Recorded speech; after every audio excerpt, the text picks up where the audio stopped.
Our next guest began his career as a sportscaster in Oklahoma City, and he is considered to be one of the reasons why Kevin Durant decided to leave the Thunder. From there, he went on an epic search for love that lasted nearly 2 decades. Part therapist, part referee, part shoulder to cry upon. He's perfected the art of pretending everyone has a chance for romance. Even that dental hygienist from Denver who started crying 15 minutes into the first night. But his greatest skill, being able to figure out who's Lauren and who's Ashley. Please welcome the host of The Bachelor and Bachelorette, Chris Harrison. There he is. Yeah. That might be the greatest intro ever. Because that is the hardest part of my job. Okay. Who's Lauren, who's Ashley? It feels like every other girl is named Lauren or Ashley. Now, is that by design? This season with Colton, you guys realize I might be the first in the history of the show. No Laurens. Oh. Not one Lauren. It really upset everybody. Did you bar Lauren, somebody named Lauren? Their actual name might be Lauren, but you changed their names? I'm sorry, your name is Lauren. Sarah. Usually we had, it's Lauren B, Lauren I, Lauren Z. We got a lot of Laurens. And typically it takes me weeks to figure out which Lauren is which, but no Laurens this season. Do you study before the season starts? I used to. I think back when I cared.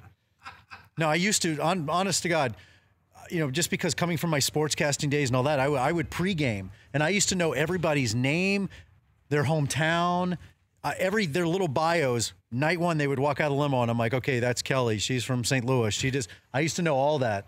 Now, not so much. How tough is it when somebody wants to leave, they're not ready to leave, and you have to kind of tell them you got to stay?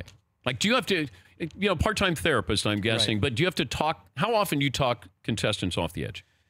Contestants-wise, less. It's more about the Bachelor, the Bachelorette for me. They're the ones I'm really guiding. The rest kind of happens around them. And whatever happens around them is the reality of it, and that's fine. I'm really concerned with what is Colton doing, what is our Bachelorette doing, how do I help them as much as possible, or go in and, and stir things up and roll the proverbial grenade in the room to kind of create some drama or create a circumstance that'll lead to some drama. That's more of what I'm concerned with. Okay. You have these moments where, is your job, do you try to sex things up a little bit here? Or does somebody else do that on the personally, do I sex things up? Well, no, do you go in and go, Colton? I mean, I've heard. Colton, take off your shirt. Like, is somebody who instructs? I am not a fluffer. Okay, that's the word I was going to use. I don't ever have to take, I never oil him up. I never have to do any of that. Okay. I took that out of my contract season 2. But he's in the shower every scene. Well, I think the deal was Ari, who was our last Bachelor, was like the most shirted Bachelor ever. We had layers upon layers on Ari. So I think the pendulum swings in life. And I think we went from Ari to this guy will never have a shirt on ever. How often do you meet, is it more men or women who want to be on the show? I think it's equal. That's a good question. I think it's actually equal. When we're out here at Pebble and you're at the AT&T, there's a lot of guys that are like, hey, can you get me on the show? And their wives are standing right next to them. and usually the wife's like, please, take him. Yeah, he's a real gem. But it's really equal. I will say what's grown over the years, honestly, thanks in large part to you guys, the Howard Sterns, the Jimmy Kimmels of the world that have kind of made it just cool for guys to talk about, and okay, that there are a lot of athletes and a lot of guys that are into the show. What, McLovin? Can I just ask a couple questions? Okay. So I'm really into this season. Now, Colton Underwood is famously a virgin. He's about 27. Right. For someone who might have gone into his 20s as a virgin, but Colton, is it by choice, or is it like my situation where it just happened that way, Like you were swinging for the fences. You just found out you had warning track power. Yeah, I wish I had warning track power. So I would have taken a few doubles in high school. Since you were mostly single, you would have taken a double there. He was trying to. So, no, I think with Colton, it was a mixture of things. I think it was religion for a while, very conservative. And then I think when he got to the point where, okay, I'm not just saving myself for marriage, I'd just like to meet a special woman. Then he did, and I think he spoke a little bit about that with Kaylin. There was a circumstance where he was in a relationship where somebody had been abused, and they were dealing with some issues, and then for the next few years, it just never happened.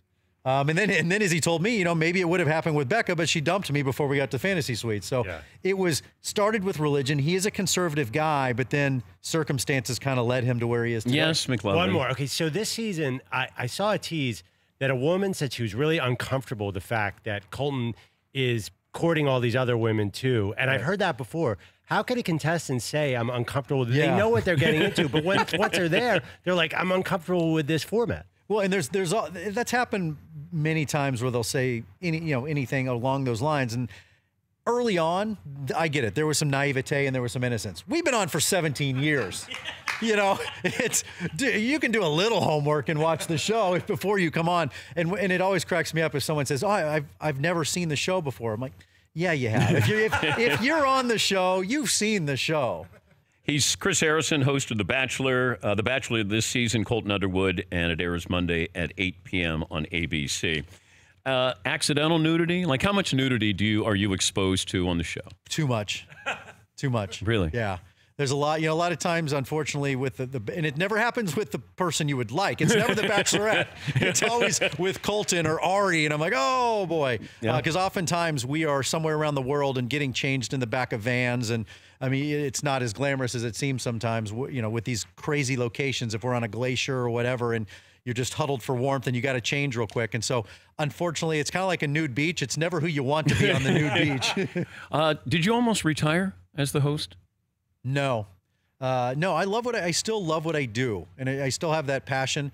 I almost said my passion bucket is still full.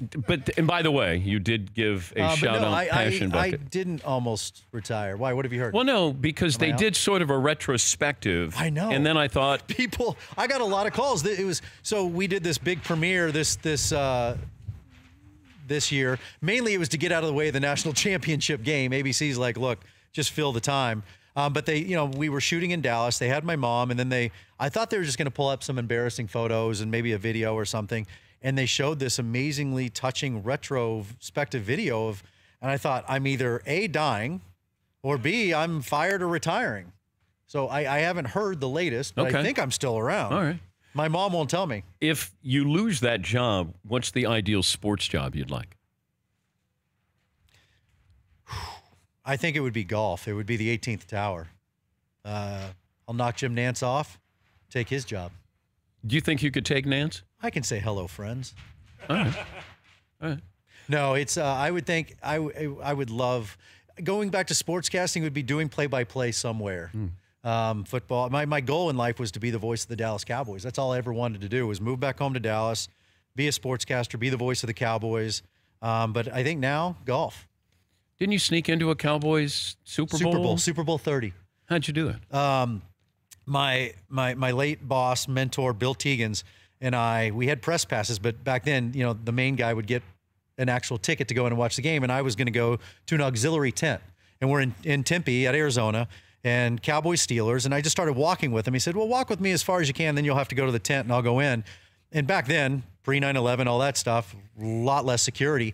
I realized I was pretty much in the arena minus this one little guardrail, and there was a space in it. And so I just looked around, and they really hadn't set up security yet. And he was walking, he was talking, and I just took a beeline. And I walked into the stadium. I was kind of already in there. Just act like you know where you're going. Exactly. And I walked into a bathroom, and they were already letting people into the stadium. Took off my press pass, took off everything else, and I just walked out like and I found a seat. And I got really lucky because I thought I was sitting in his seat, and I was sitting in, it was like PR wives of, all the PR directors for all the teams. It was their wives section, and they kind of adopted me and took me in. I was younger and better looking at the time, and they kind of adopted me, and I fit into this section, and I watched the Cowboys beat the Steelers. Has being on The Bachelor, Bachelorette helped you with lines, like in your love life? Like, does it help you know what to say and not to say? I think it honestly, if I'm being truthful, I've become a much better listener. Shut up and listen. Yeah. Yeah. And ask questions and pay attention. It's helped me, of all the things that, hosts do in this game, there's very few really good, talented talk show hosts because they just go off this script and they don't listen. And I think it's actually taught me to listen in my work life, but also in my love life. You got a little serious there. I mean, it was meant to be lighthearted. No, I have no good lines. I know. Because there's some cheesy stuff that's said on that show. Horribly cheesy. Yes. It's where cliches go to die. But does somebody help write the cheese? No, it's. Oh God. Yeah, it is. Sadly, it's natural. That's why people come on the show. That's what it's like out there. That's how bad it is. But how do you know somebody's crazy? At what point do you know they're crazy? You know, first of all, I will say this: we don't cast the crazy. You don't have to. People think, "Oh, come on," you don't have to. Close this set off right now. 4 of the 6 of us are crazy. Eventually. Yeah. 4 of these guys are in tears in an hour. But, you know, you can't fake that. I mean, it's not like we have Meryl Streep on the show. These are just people from all walks of life. It's just what you do is you take away their defense mechanisms and all the things that they kind of rely on in life, and they're left to their own devices. And left to our own devices, we're usually not good. It's great to see you. Good to see you as well. And congrats on your success, but you're not retiring. Not retiring, that I know of. Okay, and you usually give us a little bit of something to look forward to, just a morsel here, and as a parting gift. A parting gift. Let's talk about the jump heard around the world. A lot of rumors heard, you know, the jump. This is Colton's famous jump. When he went over the fence. Over the fence. Okay. First of all, as far as athleticism goes, phenomenal. And I hope they will show this in the credit bed. I went back, and nobody knows this, I went back along with a lot of producers, about 7 of us, the next day to try and recreate what he did. Because all night we were having a few cocktails thinking, could you do that? Because it's about a 7.5-foot fence, and we went over it, you know, like there's a Zapruder film. Like, okay, he went up, he didn't touch. His foot never touched going up or over the top. He one-hopped it. And he is taller, so he had leverage, but I'm like, I think I can do it.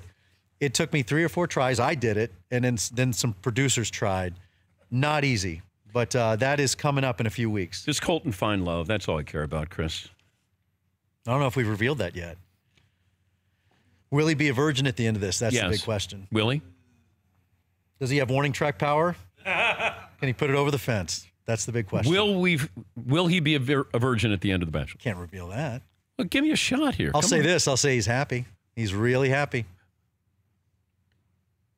How many times was he happy? Was it like a couple of times in a night? Look, Was he? I mean, let's be honest. Okay. He is a virgin, so if he's happy, he's like, I'm happy. Just